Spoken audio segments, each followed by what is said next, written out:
A 6-year-old boy grabs a hospital nurse's sleeve and whispers a warning nobody else takes seriously. His father, a wounded Navy SEAL captain, is trapped in nightmares that only she can pull him out of. The attending physician calls her unqualified. The boy calls her the only one who understands. When the captain's heart starts failing in the middle of the night, the nurse does something no ordinary RN should know how to do, and the truth she buried under a nursing badge finally comes out. If you love stories about hidden heroes and quiet strength, hit like on this video, subscribe to Story of Silent Badges for more stories like this one, and tell me in the comments where you're watching from.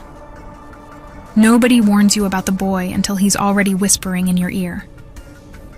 Reese Calloway was crouched by bed 204, checking a blood pressure cuff that didn't need checking, when 6-year-old Eli Ward tugged her sleeve and leaned in close. "He hurts Daddy when you leave," he said. "Every time. You have to stay." She didn't flinch. Flinching was a habit she'd trained out of her body years ago, in places that weren't hospitals. "I'm not going anywhere, buddy," she said, keeping her voice light. "Your dad's safe right here." Eli didn't look convinced. He never looked convinced. He'd been sleeping in the family recliner beside his father's bed for 4 nights, and every one of those nights, Reese had been the only staff member he'd let near him. Across the room, Dr. Nathaniel Pierce watched with his arms folded, the way he always watched her, like she was a stain on his otherwise spotless unit. "Miss Calloway." He said her name like it tasted wrong. A word, when you're finished playing translator for the patient's son. Reese straightened. Bright cobalt blue scrubs, ponytail pulled tight, ID badge turned the right way out. Nothing about her looked like anything but an RN. That was the point. "Of course, doctor." She followed him 3 steps away from the bed, close enough that Eli could still see her, far enough that the boy wouldn't hear the tone Pierce reserved for people he considered beneath him. "Captain Ward's vitals have been unstable for 4 nights, Pierce said. "The only intervention that's worked is you sitting with him. Not medication. Not my orders. You. I just talked to him." "You do more than talk to him." His eyes narrowed. "I've read your file. Associate's degree, community college. No specialty certifications beyond basic trauma. And yet somehow you're the only person on this floor who can bring a decorated Navy SEAL back from wherever his mind goes at 3 a.m. Maybe I'm just good at my job. Nobody's that good at a job they were never trained for." The words landed harder than he probably meant them to. Pierce had built his entire career on credentials. Johns Hopkins, 2 fellowships, a wall of framed degrees he never let anyone forget.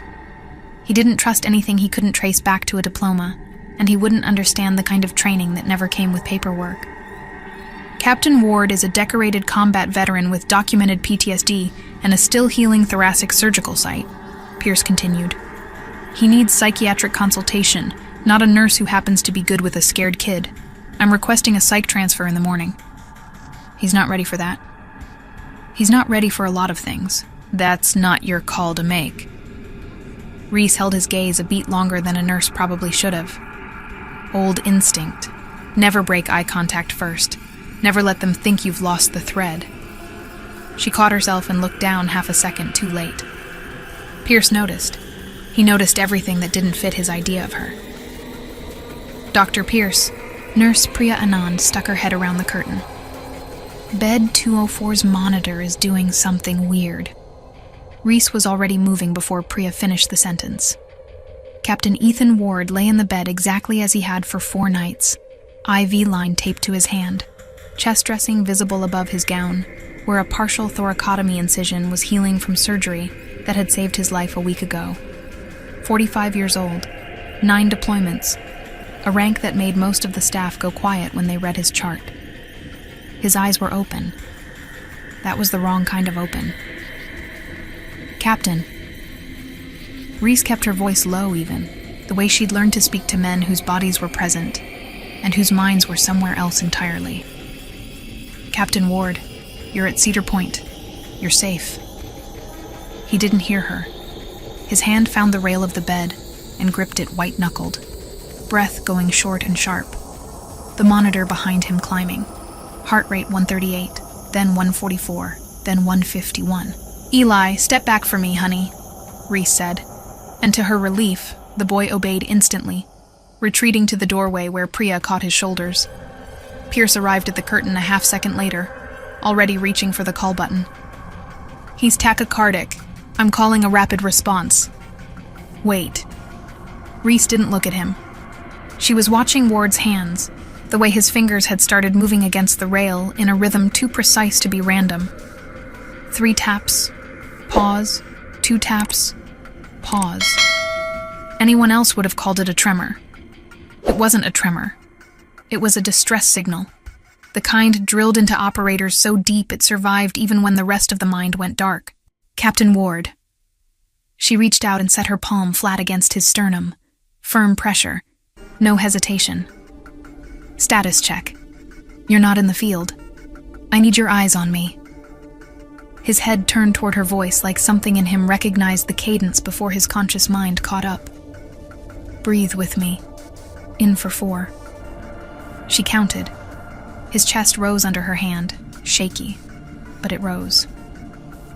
"Hold for 4. Pierce had gone still behind her, his phone half raised, watching something he clearly didn't have a name for. "Out for 4. The monitor ticked down. 148, 143, 139, not fast, but moving the right direction, and Ward's eyes finally focused. Finally landed on her face instead of whatever battlefield his mind had dragged him back into. "You're okay," Reese said quietly. "You're at the hospital. Your son's right outside. You're safe." His breath shuddered out of him, and for one unguarded second, something in his expression cracked open. Recognition, not of the room, but of her, of the voice, of the hands. Then it was gone, buried under exhaustion, and he sagged back against the pillows. Reese straightened, pulling her hand back, resetting her posture into something softer, more ordinary. But Pierce was still staring at her, and this time the look on his face wasn't contempt. It was suspicion. "That wasn't a de-escalation technique I've ever seen used on this unit," he said slowly. "It worked." "That's not an answer." "It's the only one you're getting right now, Doctor. Your patient needs rest." She adjusted Ward's blanket, checked the monitor one more time, and didn't give Pierce the satisfaction of watching her hands shake, because they weren't shaking. They never shook when it mattered. Only after. In the doorway, Eli watched her with an expression far too old for a 6-year-old's face. He'd seen this every night this week, and every night, he'd said nothing to anyone but her. "You did the breathing thing," he whispered when she reached him. "That's what stops it. It's just a technique, buddy. Where'd you learn it?" Reese crouched to his eye level, the same way she'd crouched 100 times before to check blood pressure cuffs that didn't need checking. "A long time ago," she said, "from people who needed it more than most." It was true. It just wasn't the kind of true she was allowed to explain. Behind her, Pierce was still watching, already composing whatever report he intended to write. And somewhere down the hall, a supply cart rattled past carrying the kind of ordinary hospital noise that made it easy to forget, for a few hours at a time, that Reese Calloway hadn't always been a nurse. That she had once been the reason men like Ethan Ward made it home at all. By morning, Pierce had a plan, and plans made by men like Pierce always arrived dressed up as concern. "Psychiatric transfer effective this afternoon," he told the charge nurse during rounds, loud enough for half the floor to hear. "Captain Ward's episodes are escalating.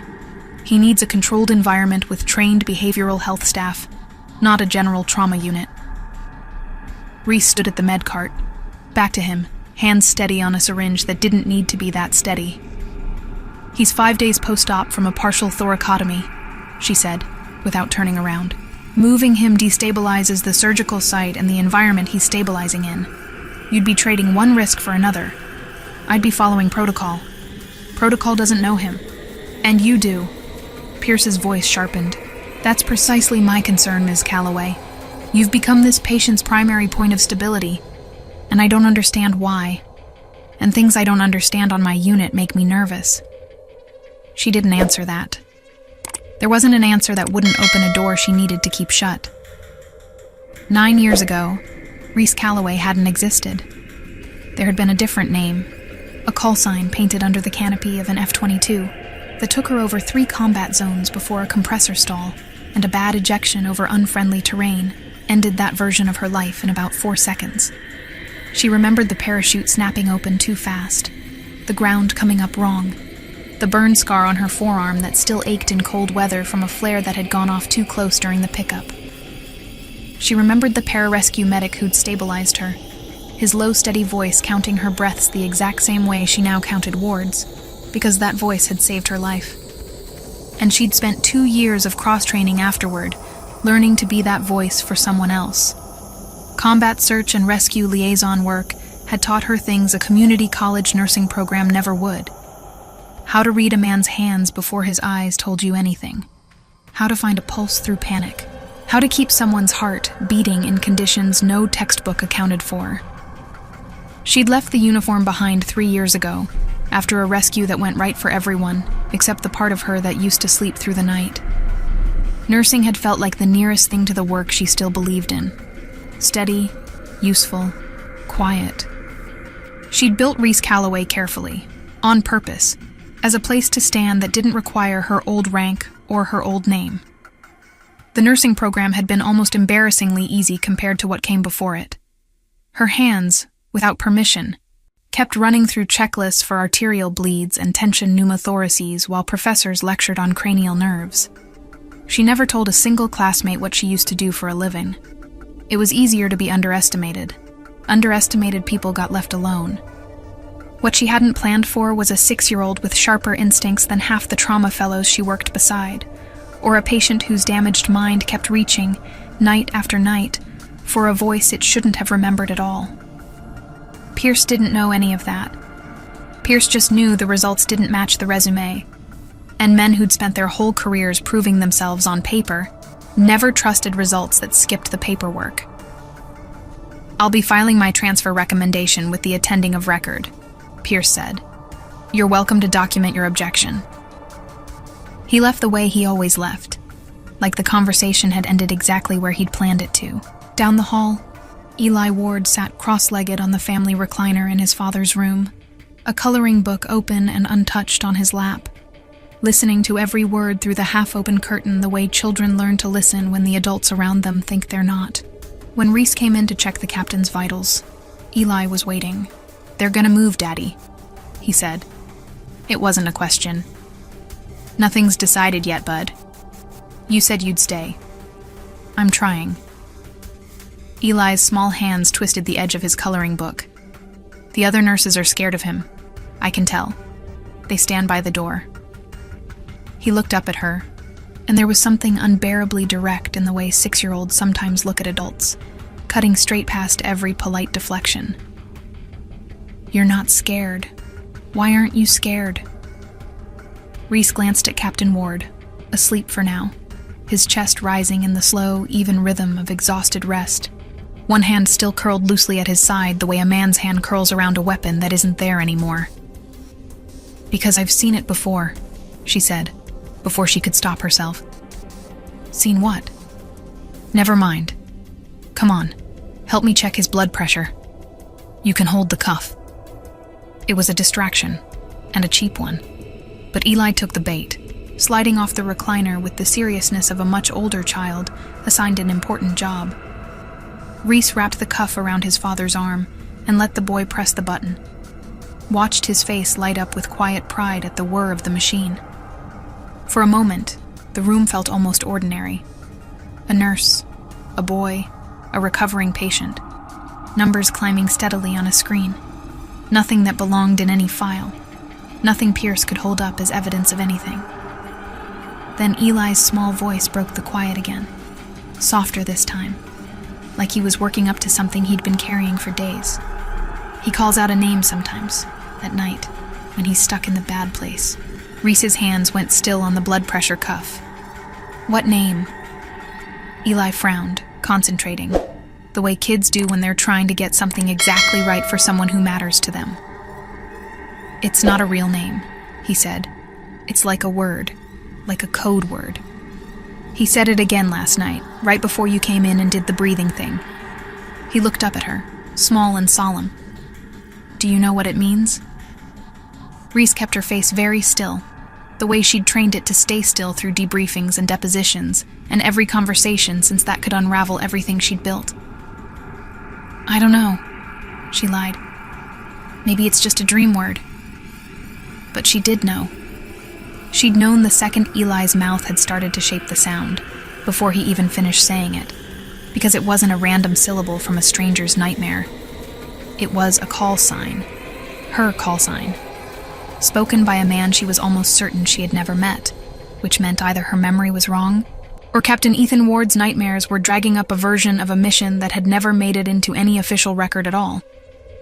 Either way, the ground under Reese Calloway's careful, ordinary life had just shifted, and she had a very bad feeling that Pierce's transfer order was the least of what was coming for her. You're gonna find out what it means, right? Eli asked, releasing the cuff, his face set with the seriousness of someone who decided this was now his job too. It's important. I can tell it's important. I'll figure it out, Reese said, and meant it more than she wanted to. She finished charting the captain's vitals with steady hands and an unsteady mind. And when she stepped into the empty corridor afterward, she let herself feel, for the first time in 3 years, genuinely afraid of what remembering might cost her. The transfer paperwork sat on the nurse's station counter untouched at 2 a.m. when Captain Ward's monitor started screaming. Reese was 3 doors down, but she was moving before the second alarm tone finished, because some part of her body had been waiting for this since Eli said the word. She hit the curtain at a dead run. Ward was half out of the bed, IV line ripped free and dangling.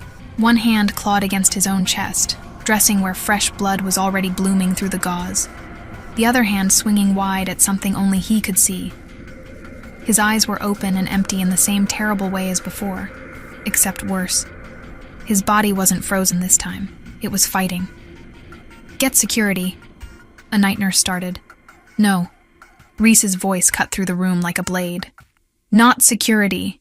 Get me 2 units of saline and page the surgical resident. Now. She didn't reach for him the way people reach for a combative patient. Hands up, defensive, bracing for a swing. She stepped inside his reach instead, close, low, and caught his flailing wrist in a controlled grip that turned momentum instead of fighting it, pinning his arm against his own chest without a single wasted motion. Ethan. Not Captain. Not Sir. His first name. Sharp and immediate. The way you say a name to snap someone back from somewhere very far away. Ethan, look at me. He didn't.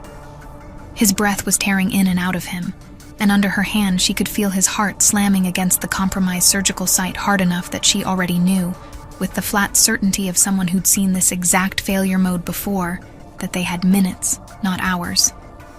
Blood pressure's dropping, Priya called from the monitor. 92/58 and falling. Heart sounds are... She stopped, stethoscope pressed to Ward's chest, face going pale. I can barely hear them. They're muffled. Distant heart sounds, falling blood pressure, jugular veins standing out on his neck even through the panic. Reese's training assembled the picture before the rest of the room caught up to it. Blood pooling in the pericardial sac around his heart, likely from stress on the healing surgical site, squeezing the chamber shut with every beat until the heart simply couldn't fill anymore. Cardiac tamponade. And it would kill him in the time it took the surgical team to scrub in. She'd seen this failure mode exactly once before, on that same mountainside years ago. A different man, a different wound, the same terrible arithmetic of a heart, drowning in its own blood while everyone around it argued about protocol. She hadn't had an ultrasound then. She hadn't had a sterile field, or a crash cart or backup arriving in minutes instead of hours. She'd had a combat knife, a length of tubing, and about 90 seconds to decide whether protocol or survival mattered more. Tonight, at least, she had better tools. The decision was exactly the same. He needs decompression now, Reese said. Not in 10 minutes. Now. We wait for the resident, the night nurse said, He doesn't have 10 minutes. Reese was already moving, one hand still braced against Ward's shoulder, keeping him still with a pressure point technique that had nothing to do with a nursing manual, the other reaching for the crash cart. Priya, prep a pericardiocentesis tray, betadine, an 18-gauge spinal needle, and get me the ultrasound if it's in the room. You can't... The night nurse started again. Watch me. The doors banged open behind her. Pierce, in scrubs and a half-buttoned white coat, summoned by the code alarm, taking in the scene in a single furious sweep. What is happening in my... Cardiac tamponade, post-thoracotomy, decompensating in real time. Reese said, not looking up, hands already moving with an economy of motion that belonged nowhere near a general nursing certification. I need this room clear of anyone not helping. You are not authorized to perform an invasive cardiac procedure. Then you do it, doctor, right now. Or you stand back and let me, because in about 90 seconds this man's heart stops, and I promise you a malpractice review is a better outcome than a dead patient. The room went very quiet, the kind of quiet that has weight to it. Pierce looked at Ward, gray, gasping, blood pressure alarm shrieking a number that kept climbing wrong. And something in his face cracked open, the first real crack Reese had seen in it since she'd started at Cedar Point. Do it, he said. I'll guide you. Talk me through what you're seeing. It wasn't trust. It was arithmetic. Her hands were already steady, and his weren't, not yet. Not with the adrenaline just hitting him. But it was enough. Reese swabbed the site below the sternum with a hand that didn't shake, found the angle with the ultrasound probe Priya pressed into place, and guided the needle in with the same unhurried precision she'd used a lifetime ago on a mountainside, on a man whose name she'd never learned, whose chest had also been filling with blood he couldn't survive losing. Angling toward the left shoulder, she said, mostly to Pierce, partly to steady her own breathing. Aspirating now, dark blood drew back into the syringe, 20 milliliters, 40, 60, and on the monitor behind her, Ward's blood pressure began, impossibly, to climb back toward numbers that meant survival. His breathing evened out. His grip on her wrist, which had been iron a minute ago, went slack. His eyes, when they finally focused, found her face with a clarity that hadn't been there in 4 nights.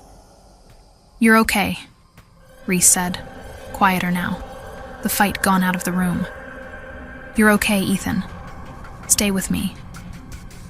He stared at her for a long moment, something moving behind his eyes that looked less like confusion and more like recognition, trying to surface through exhaustion and blood loss and 4 days of medication. I know that voice, he said, barely audible. I know that voice from somewhere I can't remember. Behind them, Pierce hadn't moved, hadn't said a word. Watching Reese Calloway peel off blood-streaked gloves with hands that had just performed a procedure most attending physicians only did twice a year. In the doorway, wide awake despite the hour, Eli Ward stood wrapped in a blanket someone had given him, watching the whole thing with the same solemn, unblinking attention he brought to everything. He didn't look surprised. He looked like a boy who'd finally seen proof of something he'd known all along. A nurse gently steered him back toward the recliner, murmuring that his dad was going to be fine now. But Eli twisted around one more time to catch Reese's eye over the rail of the bed, and mouthed something she almost missed in the chaos of the room resetting itself around her. Thank you. 2 words. Silent. Absolutely certain. The kind of certainty that came, Reese thought, from a child who had spent 4 sleepless nights believing something everyone older than him had dismissed, and had finally watched the world catch up to what he already knew. By 7 that morning, Reese Calloway had been summoned to a conference room she'd never set foot in, door labeled clinical compliance, and a man at the head of the table, who introduced himself as Grant Ashworth, Director of Patient Safety. Pierce sat beside him, a folder open in front of him that Reese recognized as the incident report he must have written before the sun came up. Ms. Calloway. Ashworth didn't look up from his notes at first.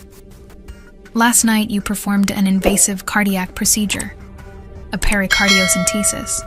without a physician's order, without sterile field verification, and without documented training in the procedure.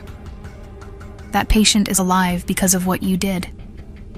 I want to be clear that I understand that, but I have a hospital to answer for, and a board of nursing that will ask me why an RN with an associate's degree performed a procedure most of our attendings only do under supervision. I understand. Do you? Pierce leaned forward. Because what I understand, Ms. Calloway, is that you moved like someone who's done that exact procedure before, more than once, in conditions considerably worse than a hospital room with an ultrasound and a crash cart. Reese said nothing. The silence sat there, heavier than any answer would have been. I pulled your personnel file this morning, Pierce continued. Community college nursing program 2 years ago. No prior clinical employment. No military service listed anywhere. And yet last night you performed field trauma medicine with a precision I have watched surgical fellows fail to achieve after 6 years of training. His voice had lost its usual condescension. What replaced it was something closer to genuine confusion. I need you to explain that to me. Not for the report. For me. It would have been easy in that moment to keep lying. Reese had built an entire life on the practiced ease of a good cover story. And part of her, the part that had survived by disappearing cleanly, again and again, was already reaching for the next deflection. But she thought about Eli, sitting cross-legged in a recliner listening through a curtain, carrying a warning nobody else would take seriously until it nearly cost his father his life.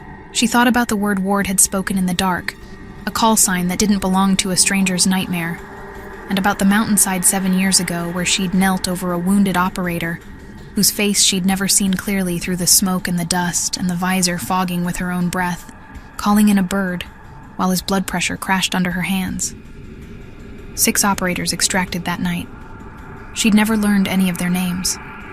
Command kept it that way on purpose. Comms only, faces obscured, identities compartmentalized on both sides so that a compromised mission couldn't be traced back through personal connections. She had been a voice and a set of hands to those men. Nothing more. Nothing that was supposed to last past the extraction point. She remembered the debrief afterward more clearly than the mission itself. A colonel telling her flatly that 6 men were breathing because of decisions she'd made in under a minute, with no backup and worse visibility than any simulator ever modeled. She remembered how little that praise had meant at 3 a.m, staring at a ceiling, replaying every second of a different extraction. Months later, that hadn't gone nearly as well. Nobody had trained her for the version of the job that lived in her chest, long after the mission ended. Apparently, for one of them, it had lasted 7 years, buried somewhere below conscious memory, waiting for a familiar cadence of breath counting to drag it back up. Before I was a nurse, Reese said slowly, I served in the Air Force. Fighter pilot, then combat search and rescue liaison after an ejection ended my flying status. I left the service 3 years ago. My separation paperwork is sealed under a classification review that I'm not able to discuss the specifics of, which is why it doesn't appear on a standard background check. Ashworth's pen stopped moving.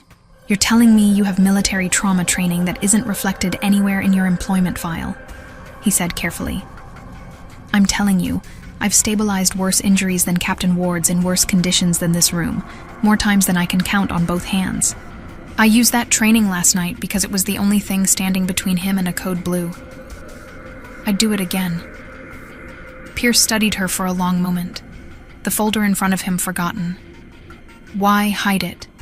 You could have been employed as a trauma tech, a flight medic, something that used what you actually know. Why bury it under a nursing degree and pretend it never existed? It was the question she'd never answered out loud, not to anyone, not even to herself in the years since she'd handed in her wings. Because the last extraction I ran didn't go the way the others did, she said. I got everyone out. I didn't get everyone out whole.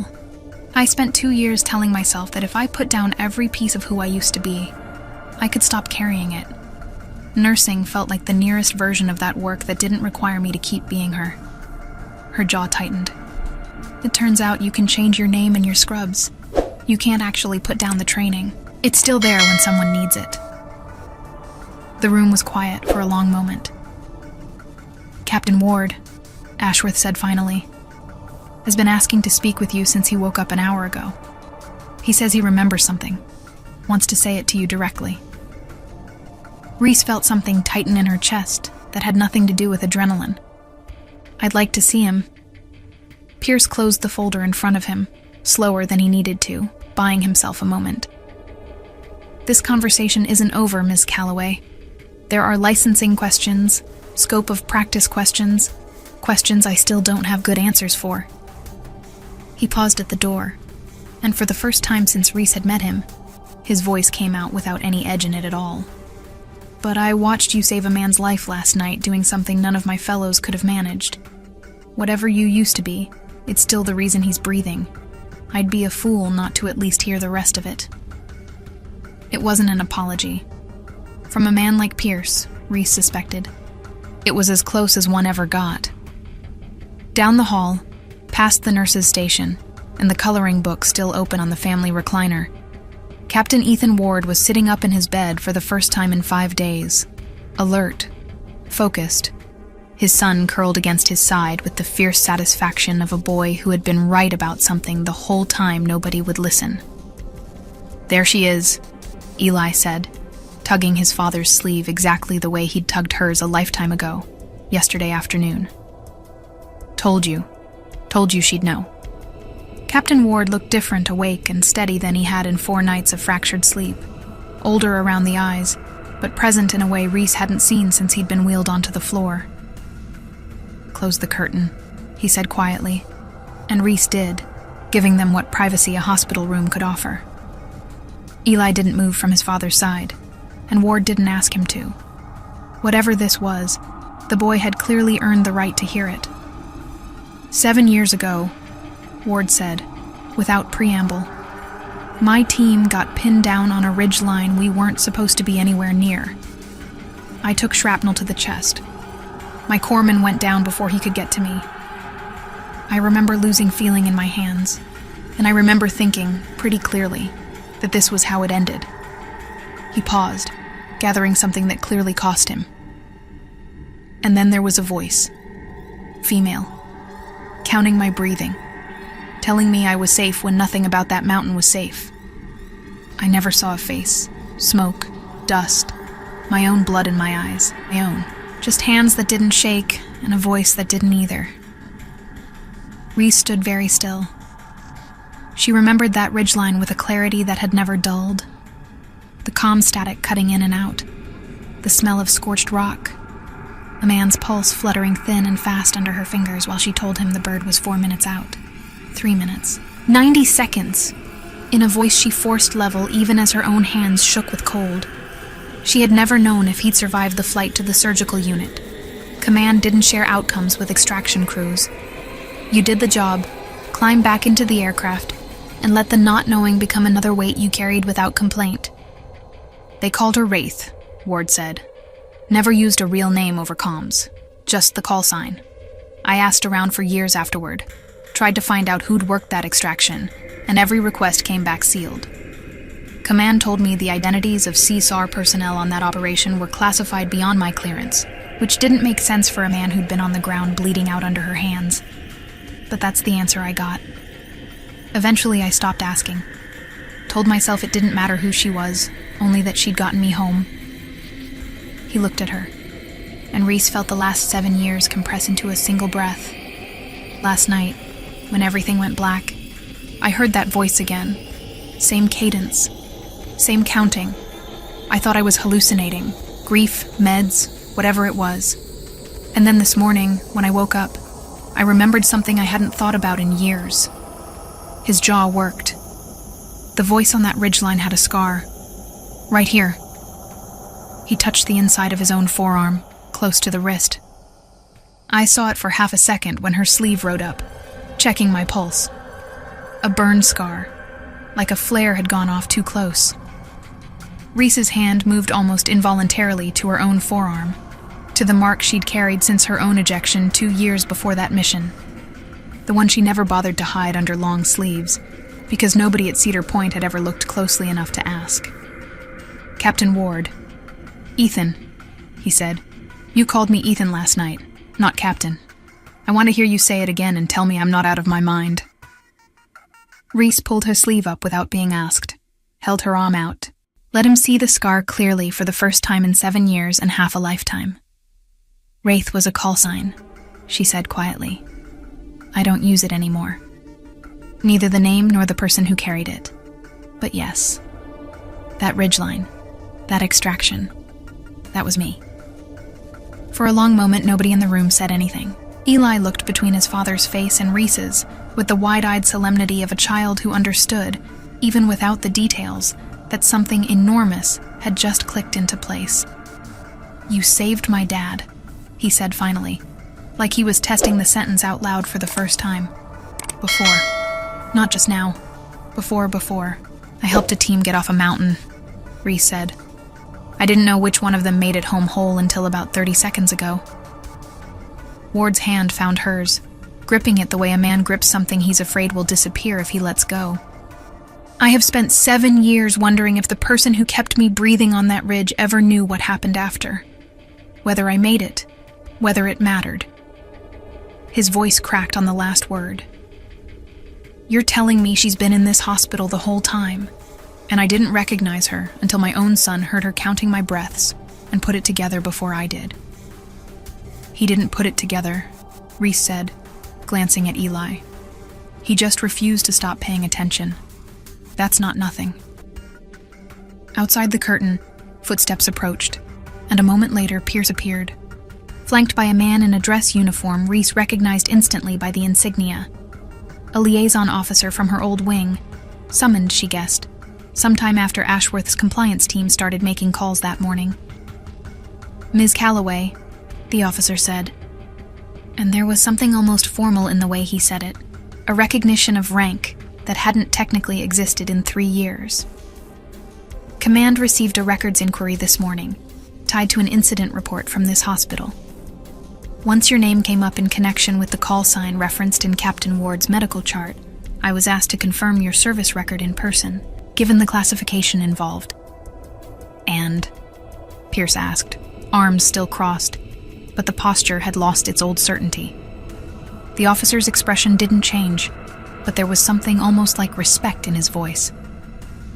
Captain Reese Calloway, United States Air Force, retired. Combat search and rescue liaison. 6 confirmed extractions under direct fire, distinguished flying cross prior to her transition out of fighter operations.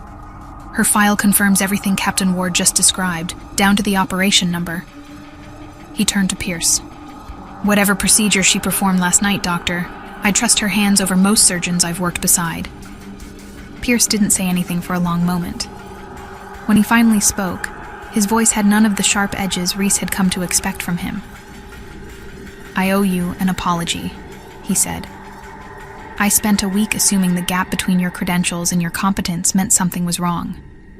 It never occurred to me the gap existed because the truth was classified, not because it didn't exist at all. You weren't entirely wrong to be careful, Reese said. You didn't know what you were looking at. Now you do. Eli tugged on her sleeve one more time, quieter than before, like he needed to say this part just to her. You're not just a nurse, he whispered. No, Reese admitted. And for the first time in 3 years, saying it out loud didn't feel like losing something. I never really was. I just needed somewhere quiet to stand for a while. The liaison officer excused himself to make a call, and Pierce lingered a moment longer than necessary, glancing between Ward, the boy, and the woman he'd spent a week trying to catch in some kind of lie. Whatever he'd expected to find underneath Reese Calloway's calm surface, it hadn't been this. I'll leave you 3, Pierce said finally, and for once his exit felt like a man quietly recalculating everything he thought he knew. The Board of Nursing review took 3 weeks, and in the end it wasn't much of one. Grant Ashworth submitted a statement documenting exigent circumstances, corroborated by a signed letter from Reese's former wing, confirming her combat medical training exceeded the scope of the procedure in question by a wide margin. Captain Ward gave a statement of his own, blunt and unequivocal, that the nurse in question had saved his life twice, once on a mountainside 7 years ago, and once in a hospital bed 3 weeks before the hearing. The board cleared her without a formal reprimand, and in a move nobody at Cedar Point had seen before, recommended her for a newly created role, clinical liaison for veteran and operator trauma care, reporting jointly to Nursing Administration and Dr. Nathaniel Pierce. Pierce hadn't fought the recommendation. He'd written it. The hearing itself was almost anticlimactic. A windowless room, a panel of 3, a stack of records that told a story none of them expected to read. Reese sat through it with the same stillness she'd carried through every debrief of her old life, answering plainly, while Ashworth's statement and the liaison officer's confirmation did most of the work for her. Nobody asked about the mountainside. The results spoke clearly enough on their own. "You'll still carry a regular patient load," he told her, the day the position was finalized, standing in a hallway that no longer felt like enemy territory. "But when we get patients like Ward, combat veterans, first responders, anyone whose trauma doesn't fit neatly into a standard psych consult, you'll be the one we call first. I should have called you first from the beginning. I was too busy being impressed with my own diploma to notice the person actually doing the work." "You noticed eventually," Reese said. "That's more than most people manage." "For what it's worth," Pierce added, "I've spent 15 years believing competence and credentials were the same thing. You didn't fit the equation, so I assumed the equation was still right, and you were the exception that needed explaining away. I'm going to be more careful about that going forward." It was, she thought, as close to redemption as Pierce was built for, and she'd take it.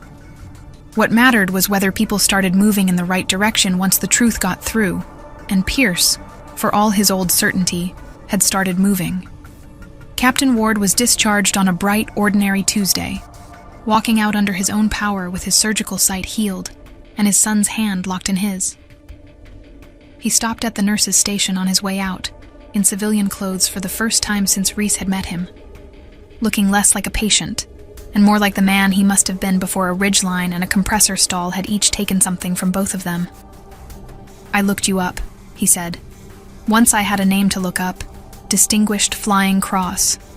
6 extractions under fire. You never told anyone at this hospital any of that. It wasn't relevant to changing IV bags. It was relevant to everything." He shook his head, something between a laugh and disbelief. 7 years I've been trying to thank a voice I couldn't put a face to. I never imagined I'd get to do it in person, in a hospital hallway, with my kid standing right here. "You don't have to thank me. I know I don't have to. I'm going to anyway." He held out his hand, and Reese shook it, and something settled between them that didn't need any more words than that. "I want you to know something else, too," Ward added, quieter now, glancing down at his son. "Eli hasn't slept through a full night since we got home from the last deployment before this happened. Nightmares of his own, his, not mine, from watching me go through mine one too many times. Last night was the first time in months he slept 8 hours straight through.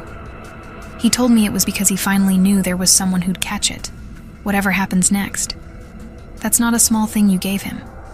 I don't think you fully understand how big it is." Reese looked down at Eli, who was very deliberately pretending not to listen to a conversation he was clearly listening to with his entire body. "I think I understand it a little better than you'd guess," she said. "I know what it's like to need someone to catch it, and not have anyone who could. He's not going to have that problem. Not on my watch." Eli, meanwhile, had planted himself directly in front of her, arms crossed in an almost perfect imitation of the way Pierce used to stand, though on a 6-year-old it looked considerably less intimidating. "You're gonna keep working here, right?" he asked. "In case Daddy needs the breathing thing again?" "I'm not going anywhere, buddy. I promised you that on day 1. "You also didn't tell me you used to fly jets," he said, with the particular betrayal of a child who feels he's been left out of something enormous. "I'm telling you now." "Can you tell me about it? All of it? Not the boring hospital version, the real version." Reese knelt down to his eye level, the same way she had that first afternoon, checking a blood pressure cuff that hadn't needed checking, back before any of this had cracked open. "Some of it's still classified," she said. "But I can tell you the important part. The part where a very brave 6-year-old refused to stop paying attention, even when nobody believed him. And that's the reason your dad's standing right here today instead of somewhere much worse. Eli considered this with the gravity of a boy weighing a great responsibility. So I helped save him too. You did more than help. You're the one who noticed something was wrong when every single adult in this building, including me, was too busy following the usual playbook. That matters. That's not a small thing, and don't let anyone ever tell you it is. He beamed, and for a moment he was just a kid again, not a night watchman keeping vigil over his father's worst hours, just a boy proud of himself in a hospital hallway on the day everyone finally got to go home. Reese Calloway watched them walk out through the sliding doors together, father and son, into ordinary daylight, and felt something in her chest loosen that had been clenched tight since a mountainside 7 years ago, and a career she'd tried to fold up small enough to forget. She hadn't put down her training by changing her name. She understood that now. She'd just been waiting for the right person to need it again, and for a child brave enough to keep insisting, against every skeptical adult around him, that what he'd seen mattered. Some warnings don't come from intelligence briefings or classified channels. Sometimes they come from a boy tugging your sleeve in a hospital corridor, telling you the one true thing nobody else was paying close enough attention to hear. Reese turned back toward the unit, bright cobalt blue scrubs, ponytail ID badge facing the right way out, and went to check on her next patient. Not hiding anymore, just doing at last exactly the work she'd always been meant for in the open. Under her own name. The end. Rank and title tell you what someone used to carry. They never tell you what someone is capable of right now, in the room, when it matters. Reese Calloway spent 3 years hiding behind a nursing badge because she thought putting down her old life meant putting down the weight of it too. She was wrong. The training never left her. It was just waiting for someone who needed it again. And it took a 6-year-old boy, dismissed by every adult around him, to see clearly what the grown-ups in that hospital took a week to understand. That the people who show up quietly, who keep paying attention when everyone else stops, are very often the ones who save us. Don't let a diploma or a title decide for you who deserves your trust. Pay attention to what someone actually does when it counts. Thank you for watching this story from Story of Silent Badges. If it moved you, share it with someone who needs a reminder that quiet strength is still strength. And subscribe for more stories like this one.